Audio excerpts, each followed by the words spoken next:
Impressive. Or, what sins have you sought to avoid? And there's always room for growth. Welcome to another installment in the Over My Shoulder Bible Study series.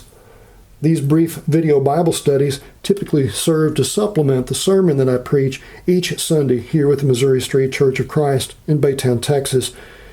During the month of April, we've been reading the book of Job as a part of our 3-year Read Through the Entire Bible project known as Immerse.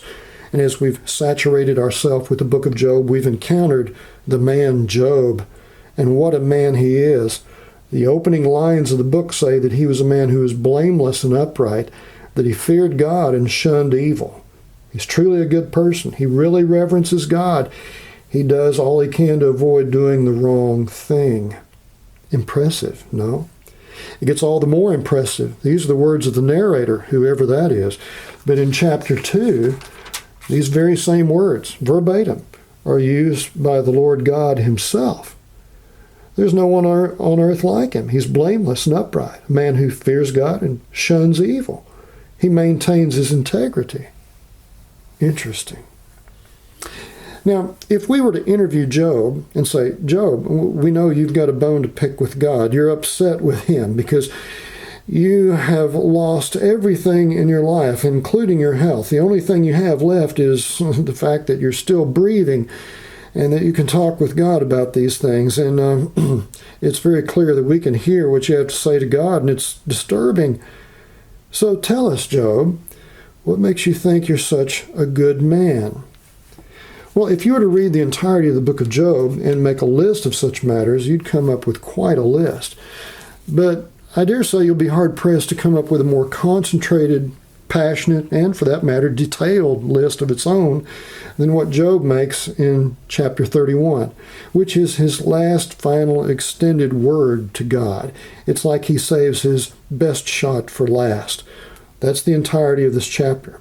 And what this chapter is made up of is something of a list of things that Job has done to try to avoid doing wrong. That is, sins he has sought to eradicate from his life. It's a very interesting list. And as you go through the narrative with me here, think about it in your own terms. Are these matters on your list? If you were to make a list to show to God and say, God, I've really worked hard to try not to do this, well, what would be on that list? Let's work on Job's list here. Chapter 31, verse 1, he opens with the thought that I've done all I can to avoid the sin of lust, lusting after others in sexual terms. I've made a covenant with my eyes not to look lustfully at a young woman. This is something that is a process as well as a decision. He's made a vow, an oath to God, I'm not going to do this anymore, and he's worked at it, and so he believes that he has defeated lust in his life. Verse 5, another item for the list that's now becoming. If I've walked with falsehood or my foot has hurried after deceit, let God weigh me in his honest scales, and he will know that I am blameless. Job says that I have sought to avoid lying to other people. I've done everything I can to avoid even deceiving others in any other way. I'm not about lust, and I'm not about lying or deception. Verse 7, if my steps have turned from the path, if my heart has been led by my eyes, or if my hands have been defiled, then bad things should be allowed to happen to me. In part, what Job is saying here is he's building on the previous thought. He's not tried to live a deceptive life, and he's not tried to deceive himself. He's saying, if I saw the right thing to do, then I've tried to do it. I've not tried to walk on by and act oblivious to it. That's part of what I'm doing to be a good person.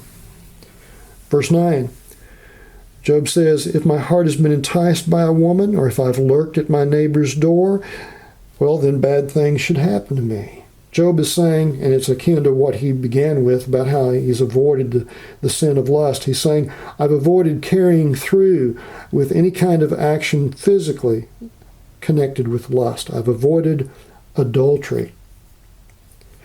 Verse 13, Job says, if I've denied justice to any of my servants, male or female, when they had a grievance against me, what will I do when God confronts me? What will I answer when called to account? But he says, I haven't done that. Job says, I've been fair to those under my charge and in my keeping. He'll say more about that when we get to about verse 31 and following. But the point is this is a sin he has sought to avoid, being unjust in his treatment of others. Now, the longest expression of one particular item on this list comes in verse 16 through 23. And in this extended discourse, you might say, Job defends his goodness in the way that he's looked out for those who are less fortunate than himself. He's deliberately sought to do right by the poor, to take care of widows and of orphans.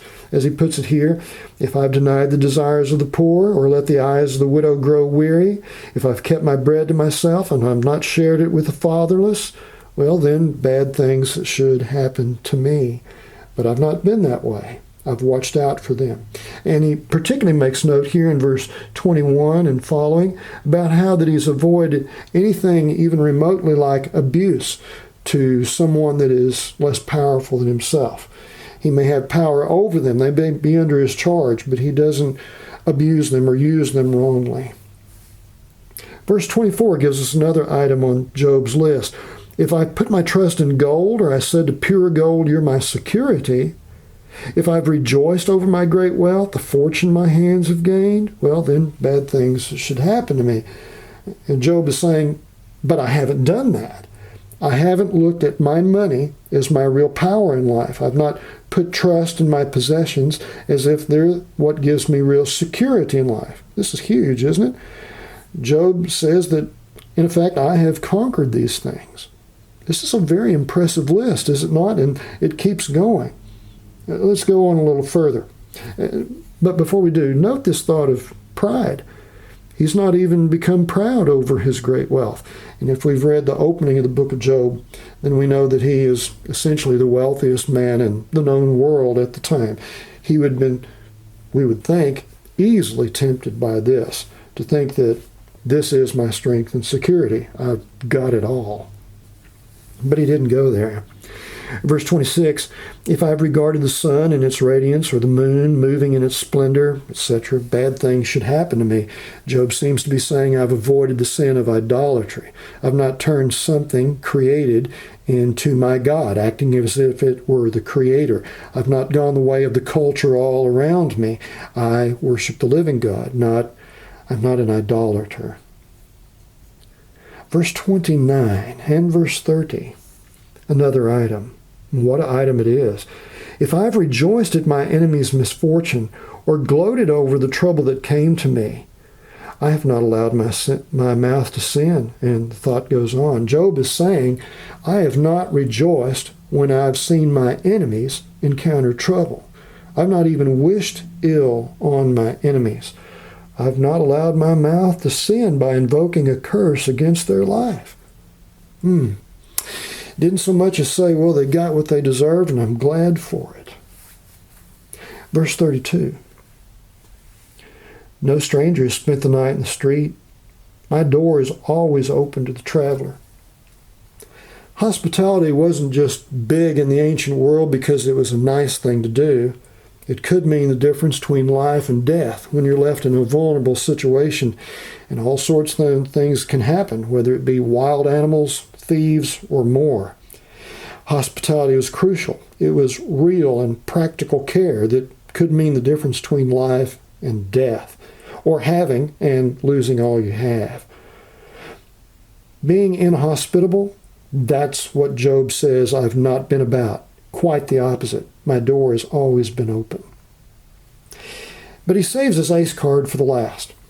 Verse 33 and 34. If I've concealed my sin as people do, by hiding my guilt in my heart, because I so feared the crowd and so dreaded the contempt of the clans that I kept silent and wouldn't go outside, well, then bad things should come to me. But that's not what I've been about. Quite the opposite. When I've seen sin in my life, I've confessed it. I've not refused to face the music. I've let the chips fall where they may. I've owned up to the things that are in my life, and that includes the things that shouldn't have been there to begin with, when I screwed up, when I sinned. This is quite a list. This is a man who has sought to avoid lust and lying and deceit. He's tried to do the right thing when it would have been easy just to walk on by. He's avoided adultery. He's avoided being unfair to those under his care. He's sought to bring justice. He's brought justice to the poor. He's been kind and helpful to the widow and to the orphan. He's not been abusive to anyone with less power than himself. In fact, when he was in a position like in a court, when he could have done so very easily, he still didn't do anything for his own personal advantage.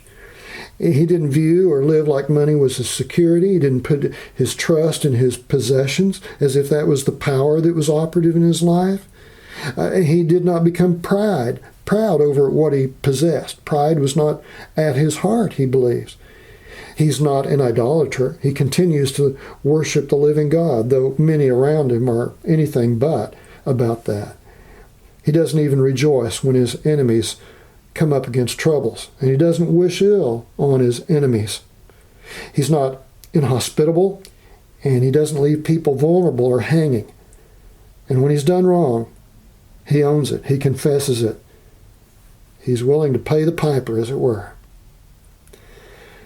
This is an impressive list. Now, to be sure, a relationship with the true and living God is far more than just avoiding doing some wrong things, even some heavy-hitter wrong things like these.